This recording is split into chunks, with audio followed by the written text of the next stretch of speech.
The night sky burned red above the forest of Lurien 4. Fire and smoke rose high into the darkness, and the ground shook as plasma blasts echoed through the valley. Captain Reed Carter ran through the chaos, clutching aside where his armor had split open. His breath came in short gasps. Blood, dark, human red, soaked his fingers. Reed had seen battle before, but not like this. Not here. This world was supposed to be peaceful. A small colony, hidden far from the war. He had come here as a teacher, not a soldier, to guide the Lurien cubs, young furry creatures who reminded him of children back on Earth. They were curious, gentle, always asking questions about the stars and the humans who came from them. Now, those same cubs were running for their lives. Reed stumbled behind a fallen tree, pressing his back against the smoking bark. The sound of alien weapons hissed through the night. His visor cracked. His pulse rang in his ears. "Move, Captain, move," he muttered to himself. Through the smoke, he could see them. The Corlith, tall, gray-skinned warriors with glowing armor and cruel, curved rifles. They moved with cold precision, scanning the wreckage of the camp. Their voices were sharp, mechanical. They laughed as they kicked over broken tents and burning crates. Reed's hand shook. He checked his pistol. 1 shot left. 1. He leaned out from cover and fired. The plasma bolt hit a Corlith in the chest, dropping it instantly. The others turned, shouting in their strange tongue. Blue light flared as they returned fire. The tree exploded beside him. Reed flew backward, hit the ground hard, and didn't move. For a long moment, the forest was only smoke and silence. Then small shapes crept from the shadows, the Lurien cubs. There were 6 of them. Small, round ears, bright golden eyes, covered in soft fur that shimmered like silver under the moonlight. Their steps were slow and fearful. "Captain," whispered the smallest cub, Taro, his voice trembling. No answer. The eldest cub, Leary, crouched beside Reed. She pressed her paw against his chest and felt the faint rhythm of his heart. "He's still alive," she whispered.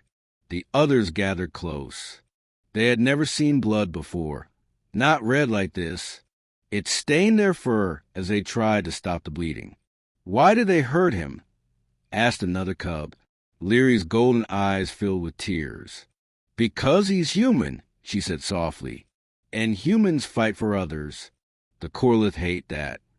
They looked at Reed's face. Even in pain, his jaw was set, his expression calm. The cubs remembered his stories, how humans never gave up, even when outnumbered, even when the galaxy turned against them. Reed had taught them about courage, about family, about standing tall, even when the universe tried to break you. And now he had fallen defending them. The cubs heard the sound of the Corlith again, the crunch of metal boots in the distance. The aliens were returning to make sure no one survived. Leary turned to the others. "Hide him," she said quickly.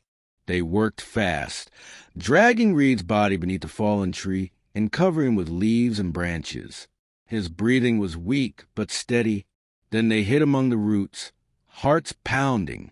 Through the smoke, the Corlith commander appeared, tall, armored, and cruel. He surveyed the camp and laughed. "Pathetic," he said in his harsh language. "The human dies protecting animals. Typical." Another soldier kicked over a metal box and spat. "Nothing left worth taking." The commander nodded. "Burn it all." The Corlith raised their rifles. Streams of blue fire tore through the ruins. The tents melted. The sky glowed. The cubs pressed their paws over their ears and tried not to cry. When the light faded, the aliens turned away. Their ships rose from the forest clearing, engines howling like thunder. And then they were gone, leaving behind only ashes and silence. For a long moment, the cubs didn't move. Only the crackle of dying flames filled the air. Leary crawled out from hiding and ran to Reed. His eyes were closed. His skin was pale, but he still breathed. She placed her small paw on his cheek. "Captain, we're safe now," she whispered. His lips moved faintly. A weak whisper escaped. "Stay hidden." Then he fell silent again. Taro began to cry. "He's going to die, isn't he?" "No," Leary said firmly. "Humans don't die easy." She looked toward the burning sky, where the coreless ships had disappeared. Her tears turned to anger.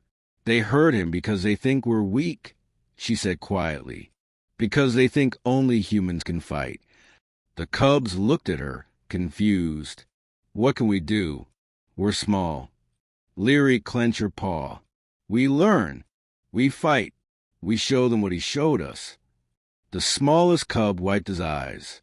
"What did he show us?" Leary stared at Reed's bloodstained hand, then at the stars above. "He showed us what it means to be human." The wind howled through the burning trees. Sparks floated into the dark sky, like lost souls. The cubs sat together beside their fallen friend, the only human they had ever known. As the night grew cold around them, no one spoke again for a long time. But in each of their hearts, something new began to burn, something stronger than fear. A promise, a quiet, dangerous promise. Whoever did this had no clue what the cubs were capable of. The fire was gone by morning. Only black smoke and ashes marked where the human camp had once stood. The forest around it was silent, except for the sound of soft breathing. 6 small Lurian cubs gathered close around a broken body of Captain Reed Carter. He was still alive. Barely. His breathing came in shallow gasps. His skin was pale, and his lips were dry. The wound on his side had stopped bleeding, but it looked deep, angry, and dark. Leary, the eldest cub, dipped her paw in water and wiped the dirt from Reed's face. The others watched quietly. None of them knew what to do, only that they couldn't leave him. "Will you wake up?" asked Taro, his small voice shaking. "I don't know," Leary whispered, "but he saved us. We'll save him." They worked through the day, just like Reed had taught them. Calm, steady, and brave. They gathered leaves to make a bed, covered him with Reed's torn jacket, and brought him water from the stream. Each small thing they did felt important, like they were holding on to the last piece of hope. When night came again, the cubs sat in a circle beside the fire pit. None of them spoke for a long time. The forest seemed too quiet. Even the wind was still, as if listening. Finally, Leary spoke. "Do you remember what he told us?" The others looked up. "He said humans are not born brave," she continued softly. "They choose to be brave." Taro frowned. But why would he choose to fight? He could have run. Leary looked toward the dark sky. "Because that's what humans do." He said they fight for others, even if it means they get hurt. The cubs thought about that. It was hard to understand. Their kind avoided conflict. They hid from danger. But Reed had stood tall when the Corlith came. He had faced them alone. Another cub, Mira, whispered, "He told me once that fear is a tool. You can use it or let it use you." Leary nodded. "He said the same to me." They fell silent again. In the distance, thunder rolled, or maybe it was the sound of ships far away. The cubs pressed closer together. Reed moved suddenly, his voice faint and broken. "Leary." She rushed to his side. "Captain, you're awake." His eyes opened halfway. Pain filled them, but so did something else, pride. "Good, you're safe," he whispered. "We hid, like you said," Leary replied. "The Corlith are gone now." Reed nodded weakly. "That's good. You did right." Then his hand reached toward her. She took it carefully between her paws. "Listen, if they come back, don't fight them," he said slowly. "Run. Live. You hear me?"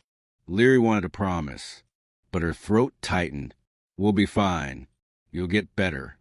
Reed gave a small smile. "Humans don't. He'll easy out here.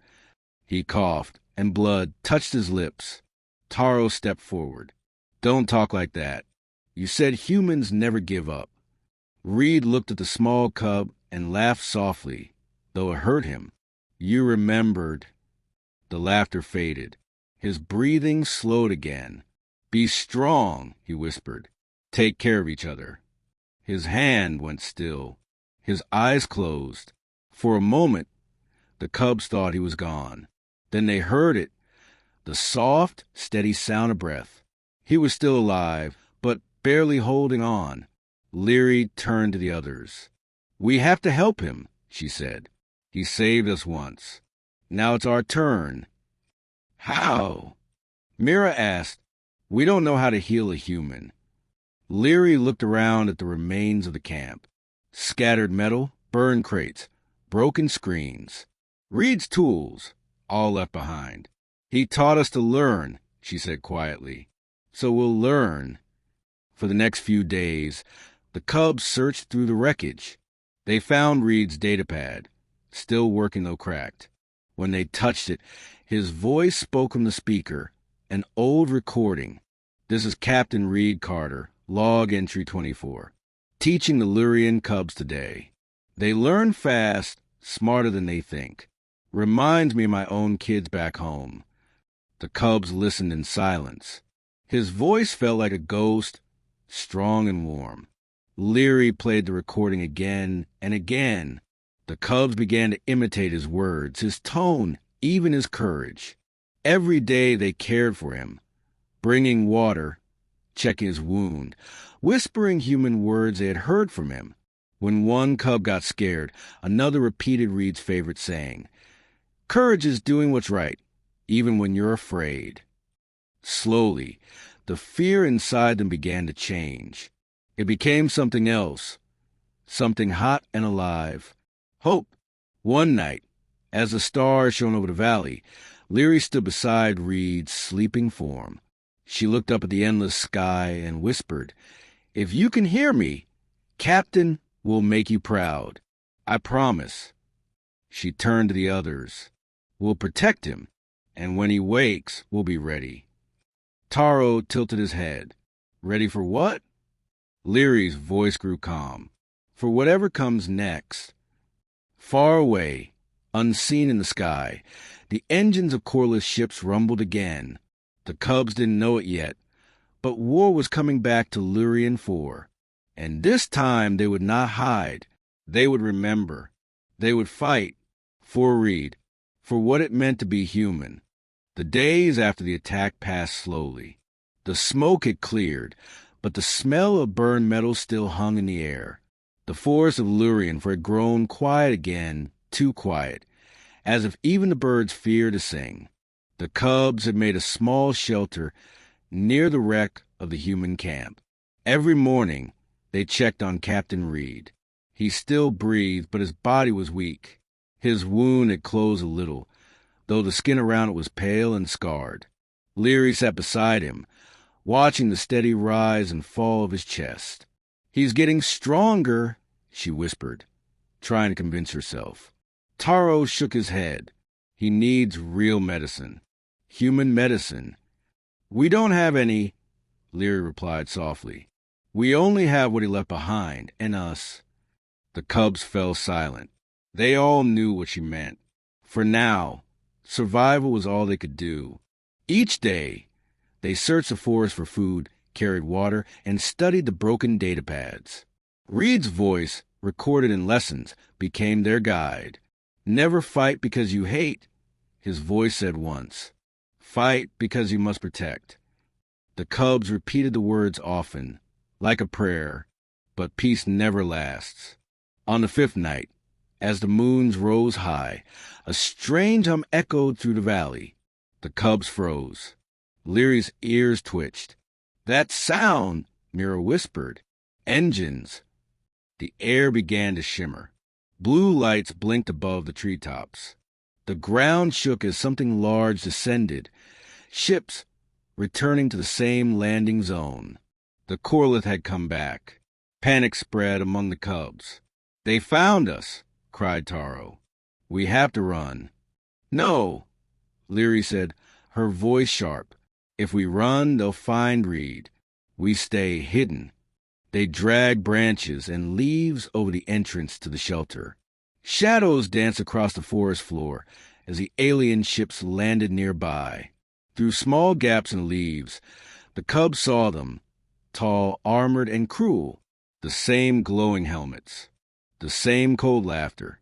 Corliss soldiers marched among the ruins, scanning the ground with bright blue lights. Their commander, a broad alien with a black chest plate, barked an order. Find the human's body. I want proof of death. The cubs trembled in silence. Inside the shelter, Reed stirred faintly, whispering something the cubs couldn't understand. His voice was too weak, but his hand moved, as if reaching for a weapon that wasn't there. Leary pressed his hand down gently. Rest, Captain, she whispered. We'll protect you. The search outside grew louder. The Corliss kicked over crates, tore apart what was left of the tents, and scanned the ground with beams of light. Then one of them shouted, Tracks, small ones. Leary's heart stopped. Follow them, the commander ordered. The aliens began to move toward the trees, toward the cubs' hiding place. Taro's breathing quickened. They'll find us. Leary looked at Reed. He was helpless, his face pale, his body still. A choice formed in her mind. She knew what Reed would do. She turned to the cubs. We have to lead them away. No, Mira whispered. We can't fight them.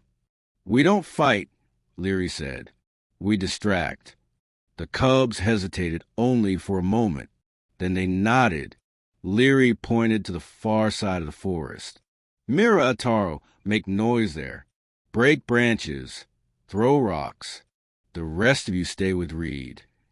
Without another word, Leary and the two smallest cubs slipped out to the back of the shelter and vanished into the trees. Moments later, the forest erupted with sound, rustling leaves, snapping twigs, and echoing cries. There! Shouted a Corliss soldier. Movement to the east. The aliens turned and followed the noise. Their heavy boots thundered through the woods. Leary ran fast, her heart pounding. She darted between trees, her small body blending with the shadows. Taro followed close, clutching a stick like a weapon. Behind them, plasma fire hissed through the dark. Trees exploded in bursts of blue light. Keep going, Leary shouted. They ran until they reached the river, wide, cold, and rushing fast. What now? Taro gasped. Leary looked at the water, then at the trees behind them. She took a deep breath. Jump. They leaped. The river swallowed them whole. The cold cut like knives, but it carried them swiftly downstream. Behind them, the aliens reached the riverbank and fired blindly into the water. After a long time, the cubs crawled onto the muddy shore far from camp. Their fur was soaked, their bodies shivering. But they were alive. Leary looked back at the distant glow of the Corliss ships. We bought time, she whispered. Taro coughed. For Reed. Yes, Leary said softly. For Reed. They rested until dawn. When they finally returned to the shelter, the forest was quiet again. The Corliss had gone. Only footprints and burn marks remained. Inside, the other cubs waited. Reed was still alive, his breathing stronger. Leary sat beside him and closed her eyes. We did it, she whispered. Reed didn't answer, but his lips moved, the faintest smile. Outside, smoke drifted through the morning mist. The cubs knew the Corliss would come again, but something had changed inside them. They were no longer helpless. They had made a choice, the same choice humans made long ago, to protect, to stand. And though they were small, they carried a spark that no alien could crush, the spark of humanity. The forest of Lurian was quiet again, but it was not the same forest the cubs had once known. The air felt heavier. The shadows seemed sharper. Every sound carried a warning. Days had passed since the corelith returned and left again. The cubs had survived, but barely. The enemy would come back. Everyone knew it. Leary stood at the edge of the clearing, watching the horizon. Her fur was matted, and her eyes were tired, but her mind was sharp. Behind her, Captain Reed lay inside the small shelter. His condition had not changed much, alive but weak. His breath came slow and steady, like the ticking of time. Taro joined her, dragging a broken piece of metal he had found in the wreckage. "Look," he said, "I think this was part of his weapon." Leary took it. The metal was heavy, shaped like part of a human rifle. The edges were burned.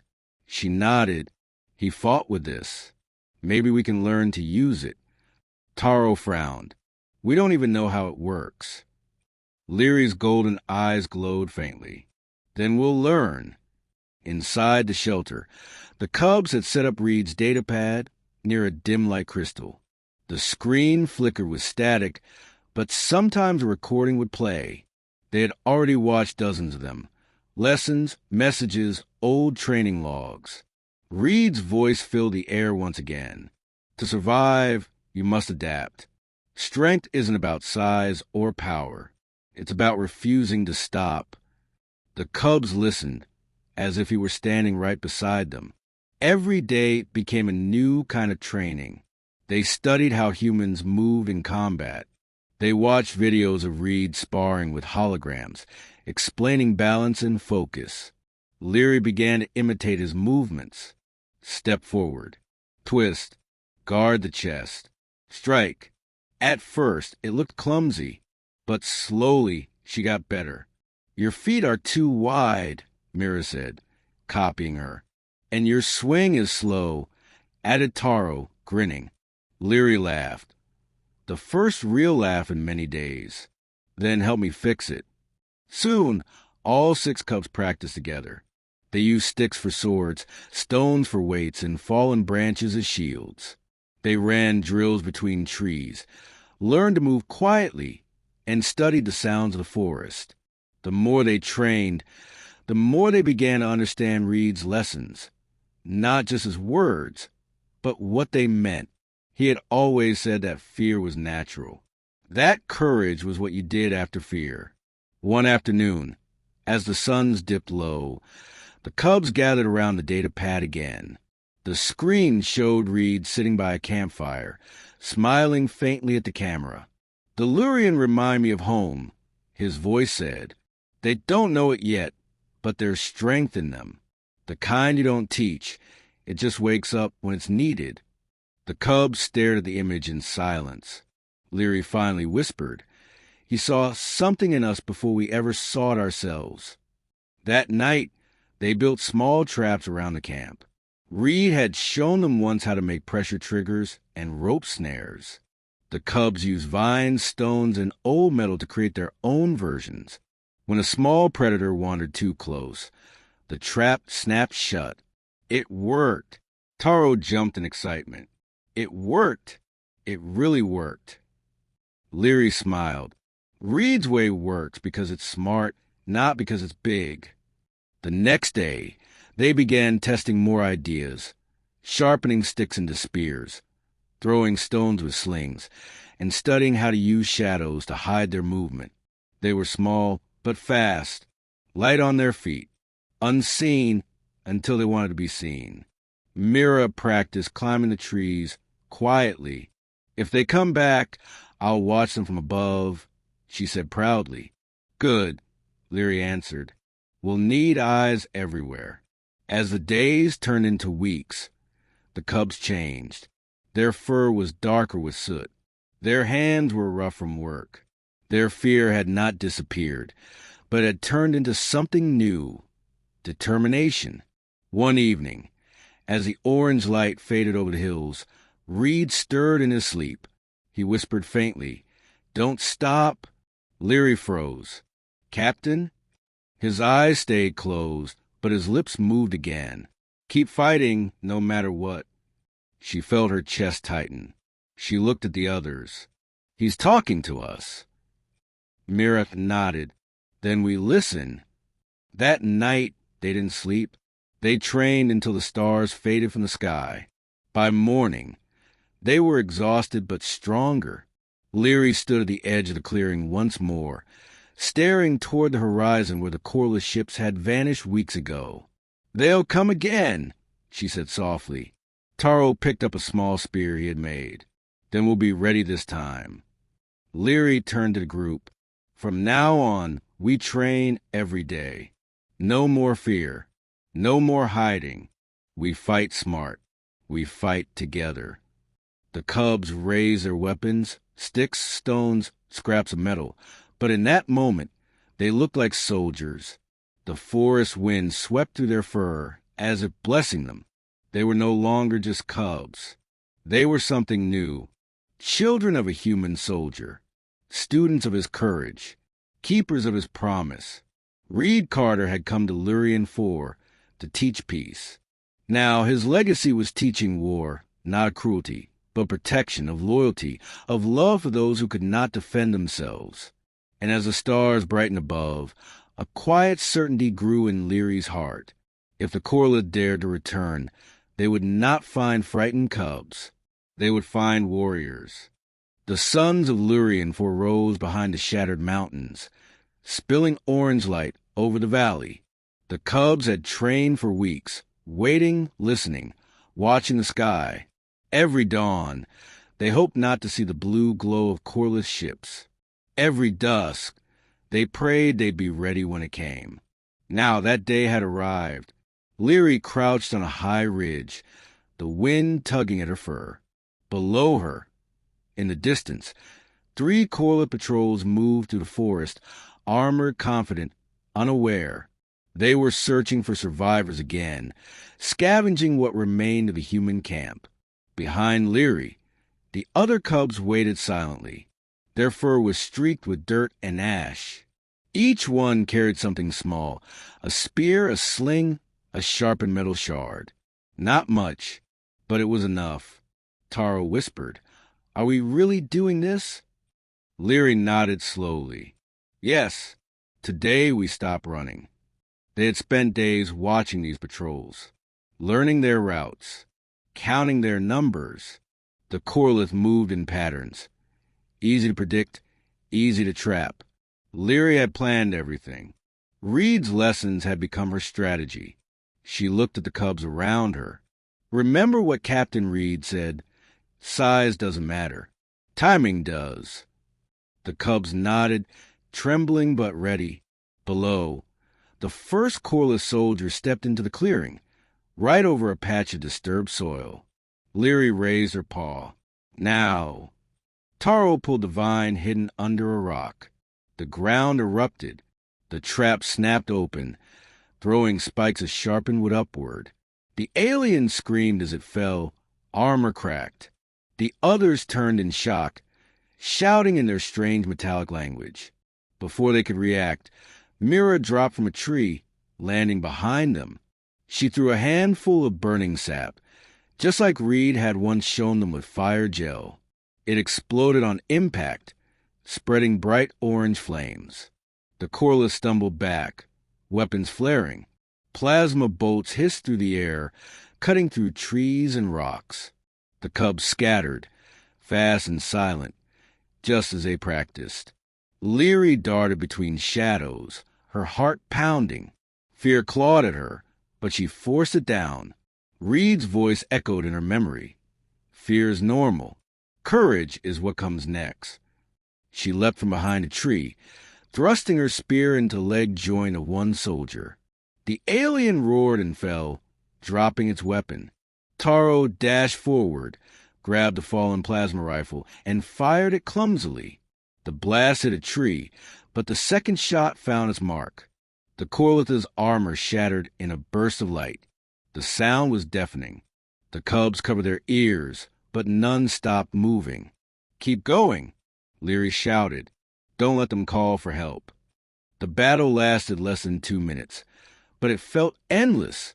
The forest burned in patches, smoke twisting into the sky. When the final corlet fell, silence returned, heavy and strange. Leary stood still, breathing hard. Her paws shook.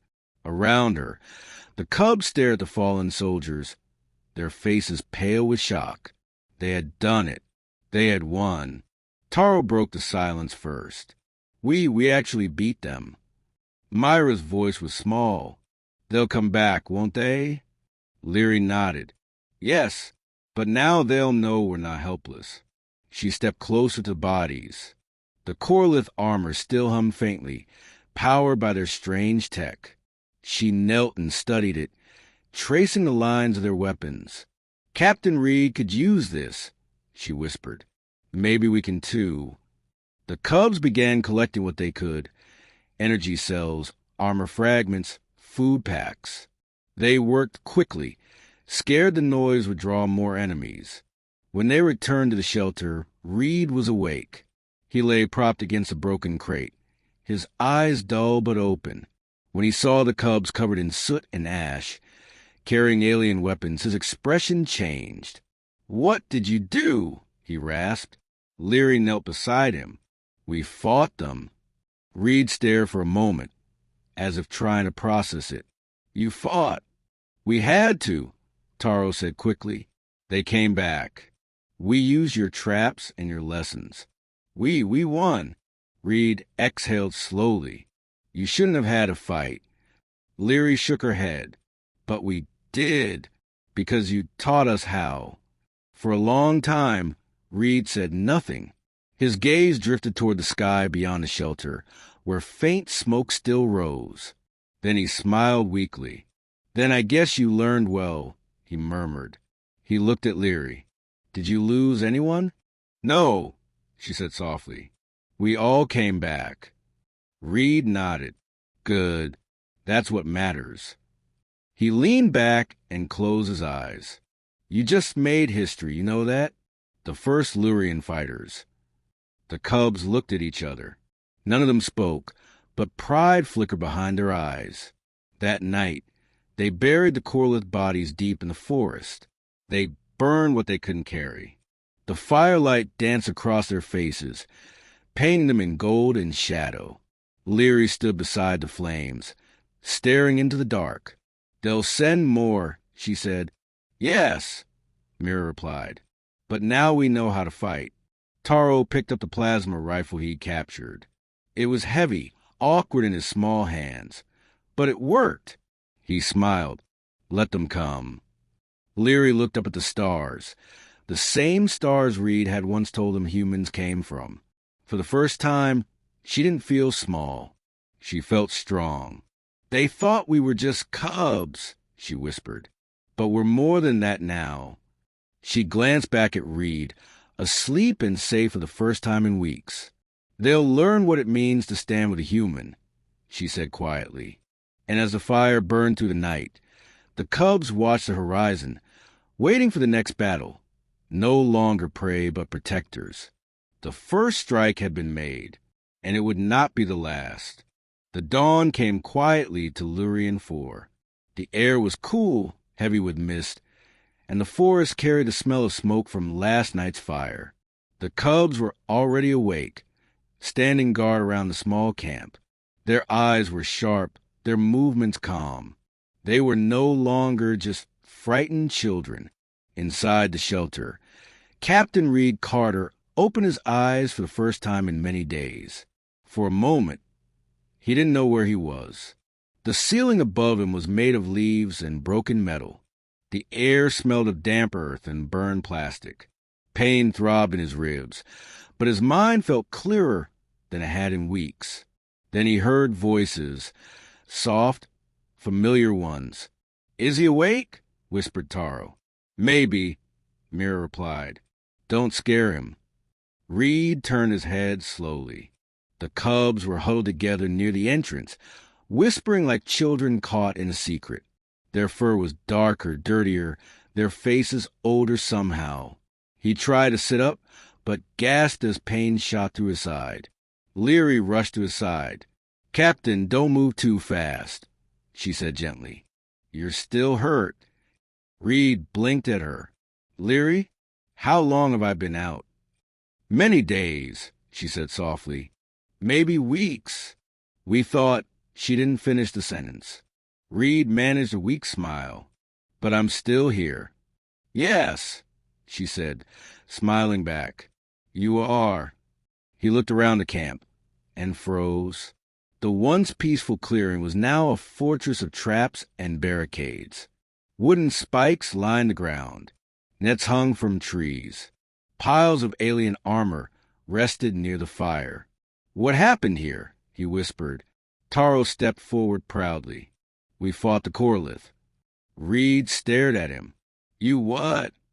They came back, Leary explained. We had to defend the camp. We used your traps, your training logs. We won, Captain. Reed's expression shifted. Disbelief, then concern, then something like awe. You took down a Corlith patrol? 3 of them, Taro said quickly. Maybe more. Reed leaned back, silent for a moment. He stared into the fire pit, the weight of their words sinking in. You're telling me, he said slowly, a group of cubs took on trained alien soldiers and survived? Leary nodded. We didn't just survive. We fought like you taught us to. Together. Reed covered his face with one trembling hand. Then, to the cub's surprise, he laughed. A soft, broken laugh that turned into a cough. You crazy little things, he said. You actually did it. Myra's eyes shone. We learned from the best. Reed looked at them again, their worn fur, their steady eyes, the scars on their paws. They weren't the same frightened creatures he had met when he arrived on Lurien 4. They had changed. They had become something new. He reached out and placed a hand on Leary's shoulder. You've done more than I ever could have asked. She looked down, her ears folding. We had no choice. Reed's tone softened. That's how every soldier starts. No one chooses war, it finds them. He tried to stand, leaning on her for support. His legs trembled, but held. The cubs surrounded him immediately, ready to catch him if he fell. Outside the shelter, the forest shimmered in morning light. Reed breathed deeply, feeling the air fill his lungs. For the first time in weeks, it didn't hurt to breathe. He looked toward the hills, where smoke still rose from the remains of the last battle. They'll come back, he said quietly. Leary nodded. We know. Then we prepare, he said. His voice, though weak, carried command again. If they want this planet, they'll have to earn it. The cubs exchanged looks. Taro grinned. Just like you, Captain? Reed smiled faintly. Exactly like me. That day marked the beginning of something new. Reed, though still recovering, began to teach them again, properly this time. He showed them how to move as a unit, how to signal silently, how to predict enemy paths. Every lesson was simple but powerful. He drew lines in the dirt, explaining strategy with stones and sticks. A plan doesn't need to be clever, he said. It needs to be right. He taught them how to aim, how to control their breathing, and how to think like the enemy. The cubs absorbed every word. When they made mistakes, Reed didn't scold them. He only said, Good. Mistakes mean you're learning. In the evenings, they gathered around the fire. Reed told stories of Earth, of humans who fought for freedom, for family, for the future.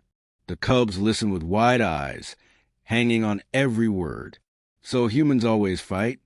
Taro asked one night. Reed shook his head. No, we only fight when there's no other way. But when we do, we make sure the universe remembers. The cubs nodded solemnly. They understood. Days turned into weeks. Reed's strength returned slowly. The cubs became faster, sharper, more confident. The forest echoed with their drills, soft steps, whispered commands, quick strikes. Leary often caught Reed watching them with quiet pride. What? She asked once. He smiled. Just thinking how dangerous you become. Leary tilted her head. Dangerous is good, right? Reed chuckled. For them, not for us. That night, as stars filled the sky, a distant rumble shook the air. Engines, far away but growing louder. Reed looked up. His eyes hardened. They're coming again. The cubs rose to their feet. No fear, no hesitation, only readiness. Reed straightened his back and reached for the plasma rifle Taro had cleaned and fixed. He checked its charge and nodded once. Then let's welcome them properly, he said. The human had returned, and this time he wasn't fighting alone. The night sky above Lurien 4 glowed with blue fire. The Corlith had returned, not as a patrol this time, but as an army. Their ships cut through the clouds like blades of light, landing in the valley below the Cubs' forest. Engines roared. The ground trembled. Captain Reed Carter stood on the ridge, the cold wind in his face. His wounds had healed, though the pain never fully left him. He wore his torn armor patched with alien metal, the rifle steady in his hands. Beside him, 6 cubs crouched in silence, their eyes sharp and glowing gold in the dark. They brought more ships this time, Mira whispered. Reed nodded. Good. Saves us the trouble of hunting them down. He scanned the valley through his visor. Hundreds of Corlith soldiers marched in perfect lines, setting up equipment, turrets, and scanners. They looked unstoppable, disciplined, armored, merciless. But Reed smiled. They think they're hunting prey, he said quietly. Let's show them they're wrong. The cubs grinned. For weeks, Reed and the cubs had prepared. They had studied the terrain, built traps, and mapped every path through the forest. They had turned their home into a weapon. Leary crouched beside him. When do we start? Reed looked at the twin moons above. Now. He raised his hand, signaling the beginning of their plan. Down in the valley, a small explosion erupted near the Corlith's landing zone. It wasn't big, just enough to get attention. Alarms blared. Soldiers shouted and ran toward the smoke. Then came the second explosion, and the third, each one closer to the forest. The commander barked orders. Advance! Find the attackers. The Corlith soldiers spread out in squads, moving into the trees, just as Reed had hoped. He whispered into his comlink. Positions. Hidden traps came alive. Tripwires. Pressure plates. Fire bursts. Nets made from vines and metal wire. The first squad vanished into a pit of sharpened spikes. The second tripped a wire, setting off a blast of sapphire. The forest lit up in orange light. From the shadows above, the cubs struck. Mira dropped from a branch, slicing a cable that sent a heavy log swinging through the trees. It slammed into 2 soldiers, throwing them into the dirt. Taro fired his plasma rifle from behind a rock, hitting a Corlith square in the chest. The alien fell without a sound.